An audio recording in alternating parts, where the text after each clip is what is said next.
G'day guys, welcome back on Living on 2 Acres Queensland, and this is an update on my Feijoa screen hedge that I'm growing here at my place. Now it's been about just under 12 months since I posted my initial video, and in that one the plants that you see here were just about 50 centimeters high, basically just a little tiny plant sticking out of the ground, and here's where we are 12 months on. Now I'll just show you very quickly what it looks like, all this row here. And well, these plants are now about 1.5 meters high. They're probably not as bushy as I would like them to be at this point, but that's okay. As I said, they're only in the early stages of their growth. You can see I got some potted Feijoas in here as well. This is just temporary, and I'm just gonna plant them elsewhere, and I'll show you where and I'll tell you why. But yeah, just have a look. This is what the Feijoas that are in the ground currently look like. Someone asked me to post an update in one of the comments to my initial video, so here it is. There was a question about how I'm trimming them once they get to that stage. I haven't actually arrived to the point where I'm going to trim them yet, and these here I'm not planning to trim in any special way. I'm just going to cut off whatever's going to be protruding over the fence on this end. On the other side I don't really care, so I'm not going to give them any kind of special trim. But you can, if you want to, you can basically hedge them to any height. You can hedge them 1.5 meters high or 1 meter high, whatever you like. They will spread out and be real dense, so it's up to you. I guess if you want more fruit out of it, you want to leave a bit of air flowing through so insects can get in and pollinate the flowers and so on. But in my case, I don't particularly care for the fruit here. It's the screen that I want to have. And so getting back to these potted Feijoas, in my previous video you would have seen that I continued this hedge into here, and here you can see my disaster. So this was all planted with Feijoas, and you can see them in the pots sitting here. What happened is we had quite a wet summer and autumn as well, and because this is so low in the ground, and I also had to dig the holes to plant the Feijoas into the ground, the soil around them was rather hard, and obviously then all the water just pooled in the holes that I dug for them, and they all just suffered from waterlogging. I was hoping they would recover, and I sort of lost I suppose the right time to get them out of the ground and save them. And so now I'm just hoping some of them at least will recover in the pots, and then I can probably just raise this bed a little bit and plant them again, not in the same holes. I'm not going to repeat that mistake again, but just I'm going to build up some soil level here and plant them a bit higher. There's only one that survived for some reason.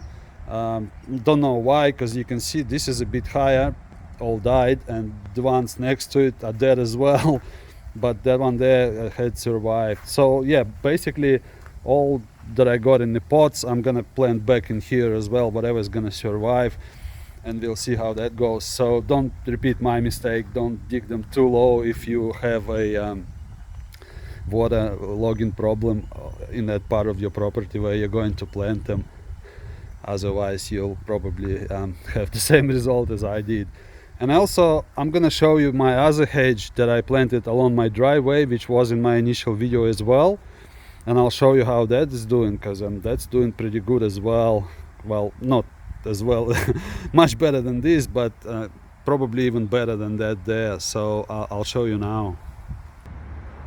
So this is the hedge that I planted along my driveway, and again, this was in my initial video, and as you can see, and I'll show you a bit closer, these are doing well, or even much better than the ones near my house. But the ones near my house were planted a lot later. These are probably about 12 months older planting plants than those there. And you can see this is the smallest one here, and it's probably suffering from a bit of a lack of water and maybe less sun, because I have this huge gum tree here that gives it a lot of shade and also probably sucks a lot of water out of the ground, I suppose.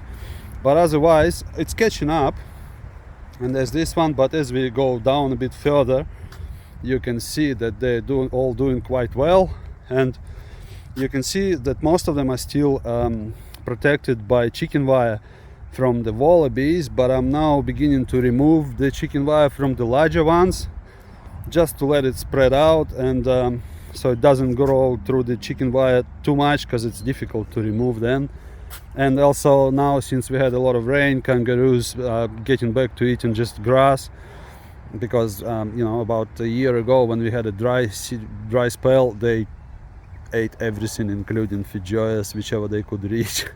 So this one is now free from chicken wire, and this is it. This is probably 1.80 m high now, and it's spreading out nicely. You can see this gap here, which will eventually get filled up by the branches, and I'll have a continuous hedge here. And as I said, they're doing very well here. Regarding trimming these, again, because this is a hedge, I haven't planted it for the fruit. I'm just going to trim whatever's gonna be sticking out on my driveway, but otherwise I'm gonna let it grow up tall, so it'll be like as high as it can get. I suppose they grow to about 4 meters, I heard. That'll be plenty for me. And so yeah, that's what it looked like, and they're coming along nicely. I had a few little Feijoas on them this season, but none of them were good enough to eat. Most of them were hit by caterpillars, and plus these are the young plants, so didn't have many on them at all. And there's a plover bird, they're nesting somewhere around here, but they must not have gotten any eggs yet, so they're not attacking me. We're good friends for now. Until they nest and have eggs, then I'll be in trouble. So yeah, that's it here. And the Feijoas I planted for the fruit are these here, and these were the first Feijoas I planted, and 3 out of 4 doing pretty good. The number 4 is catching up, it'll be fine as well. They're also free from chicken wire, because as again, kangaroos don't pay much attention to them anymore. And on these we had probably 10 to 12 fruit, but again, most of them were hit by caterpillars. I picked a couple, but that was too early, they weren't ripe yet, but I could already tell that they're gonna be a nice tasting fruit when I have more, and when they fully ripe, and can't wait for that. And the last one here is a different species. This is a mammoth Feijoa. Apparently it should be quite large, don't know, and I never seen one like as in fruit, how big it can get, but that's what it says on the label. I planted it for cross-pollination with those, and also just to have a large Feijoas. And I have one more growing in the pot currently, and I'm just gonna plant it here right next to it, and that'll be all Feijoas that I'll plant, I'd say, because that'll do me. Now in a comment, someone commented that they also grow a Feijoa hedge, but for better pollination or cross-pollination, they planted a few different varieties, and that's a very, very good idea. The reason why I couldn't do it is I was looking to do it as cheap as I can, so I used cuttings. So roughly half of these ones you see are grown from cuttings, and other half I bought in various nurseries on sales or just cheaply.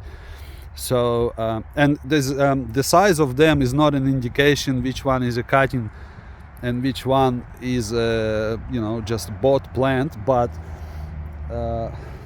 this smaller one and that one there is definitely a cutting, but it must have been a weaker cutting, because I planted them basically one cutting, one plant from the nursery, because the cuttings were initially smaller, but it's sort of now even a little difficult to tell which ones were cuttings on most of them anyway. So I suggest you try propagating cuttings if you can.